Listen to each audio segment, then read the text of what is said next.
Hello everyone, today I'm going to be using egg yolks in order to make paint, and I wanted to test which pigments work best with it. So what you need is some water to dilute the egg yolk, a knife to break open the egg,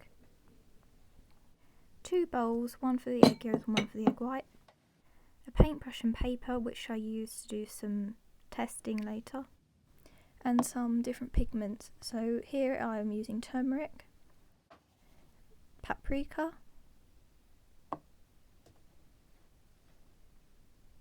and cinnamon. So all these spices are powdered and dry. I also use blueberry juice as a liquid as I wanted to test if that was any better or worse. So these were frozen blueberries and I let them defrost, and then I removed all the blueberries, which leaves the juice, and that is what I used as my fourth pigment. And there is the blueberry juice with all the blueberries removed. So actually onto making the paint, I started with breaking open the egg.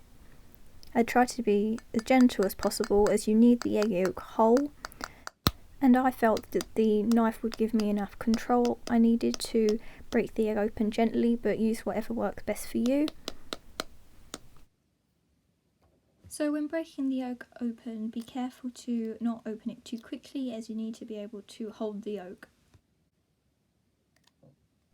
Now I can't lie, this next part is not the most pleasant to go through, but you need to put the egg in your hand in order to separate the egg yolk from the egg white, and actually you need the skin of the egg yolk to be quite dry.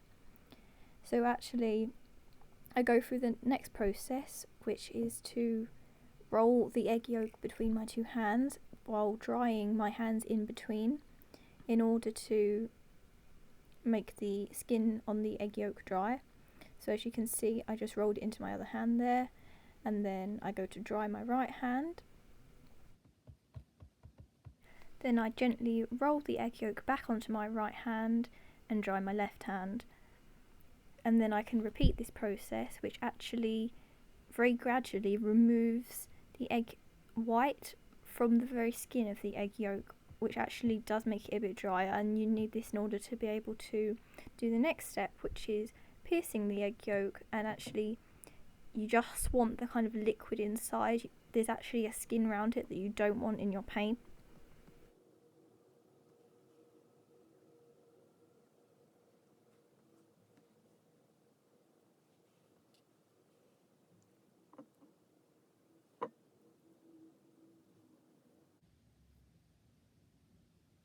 So now comes the part of removing the liquid centre of the yolk. So I get a fresh bowl in order to put this into. Then I roll the egg into the kind of centre of my hand, but tilting it downwards so it will run in. Then I recommend using a knife sharper than this one, as I wasn't able to pierce the skin very well with a butter knife. It did happen eventually. As you can see, the egg yolk just gradually runs out of the skin. Just be quite patient with this. You don't want to kind of break the skin.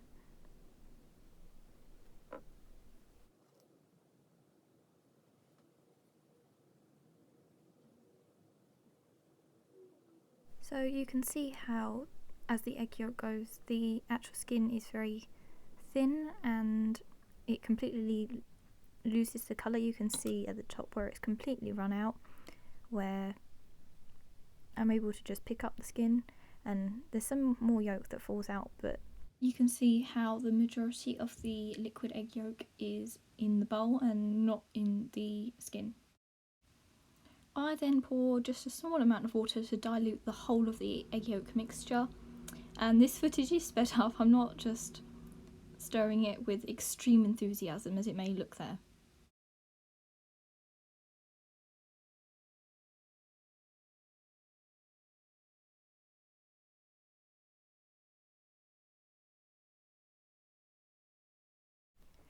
Now, I'm sure there's a better way to do this, but I use the paintbrush to transfer small amounts of the egg yolk kind of solution into essentially my paint palette.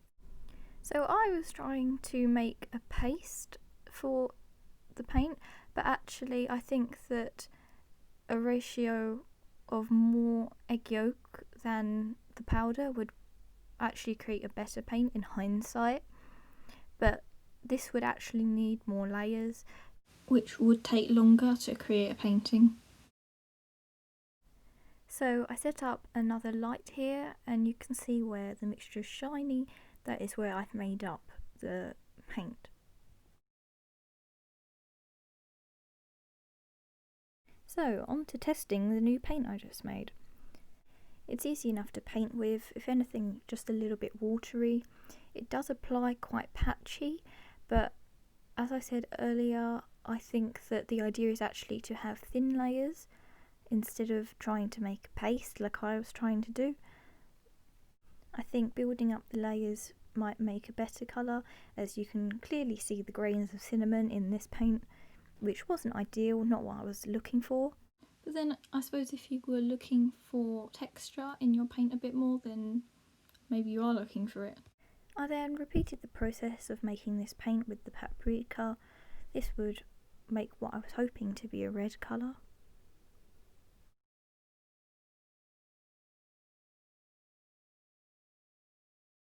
So here's the test for the paprika paint. Again, it applied very similarly to the cinnamon one. I think that if you use less powder it will turn out better, but I can really see both these colours being used for skin tones. So here I'm mixing up paint with the turmeric, and I really wanted to show this one because it actually did make a paste, unlike the others. I think you can see it quite well there. Like the actual powder and the egg yolk really combined and wasn't separate, and this definitely showed when painting, as this was much smoother. I thought it was nicer to paint with, although they all are quite patchy, to be honest, but that might just be my painting technique. So on to blueberry juice. This acts much more like watercolour, it's very thin, and there was some variation in the blueberry pigment. Some of it was much more purple, like reddy purple, and other parts were much more blue. So here I'm mixing blueberry juice into some egg yolk to kind of thicken it up a little bit. Now it does look quite grey on camera, it did look a little bit more blue in real life, and this dried to kind of make just a sheen, like a clear sheen if you paint it thin enough. And here I'm tested the paints, and they all dried really quite quickly, which I was quite happy about. So I decided to swatch all the paints again, but using a slightly thicker texture. So this was cinnamon. It does come out a slightly different colour, to be honest with you, but it was much harder to paint with, and the egg yolk and the cinnamon even bonded even less than they did in the first one. Also, I wanted to mention that when the paint is a lot thicker and drier, the powder can actually kind of be picked off, so it can get damaged a bit easier.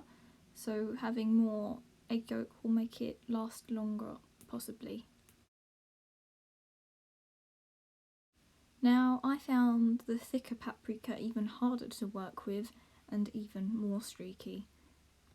I do think that the key to making these paints work is using much thinner layers and more egg yolk, and then having to build up the layers. The paint does dry very quickly, so you are able to do that, even though it will take a lot longer, instead of trying to get the actual grains into the paint, because it just does turn out quite patchy and streaky, and just preferably not what I want. So for the turmeric, the first lot I tried was much too dry, as you can see. However, actually having the drier turmeric does create a stronger colour, I think, although it was harder to work with as the other paints. But I added a bit more egg yolk to loosen the paint, and it paints quite nicely again. Now time for mixing the paints. This one is about 50-50 of paprika and turmeric, I quite like the colour of this. I thought it was quite a nice orange colour. And I used more egg yolk, so it was much easier to paint with. Next, a mix of cinnamon and paprika.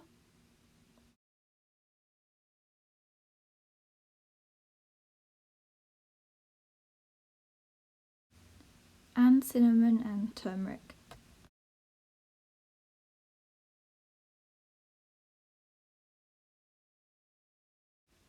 Again, I tested them. They all dried pretty quickly. Of course, the ones I had more freshly painted were still a bit wet, but of course that's to be expected. Now, this test of paint was a mix of cinnamon, paprika and turmeric, so all the dry spices all together.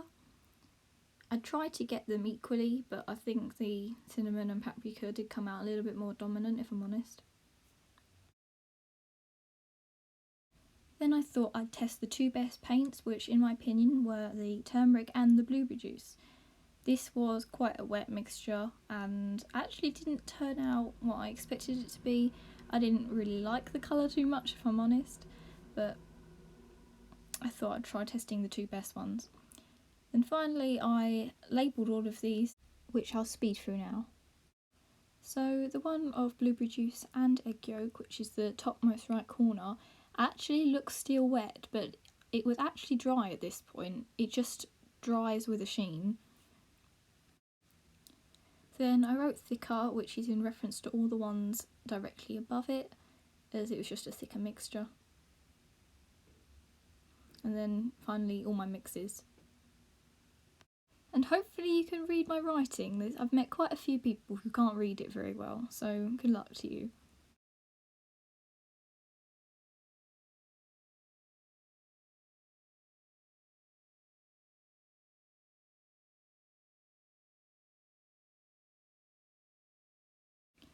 And to finish off, here's all the paints together.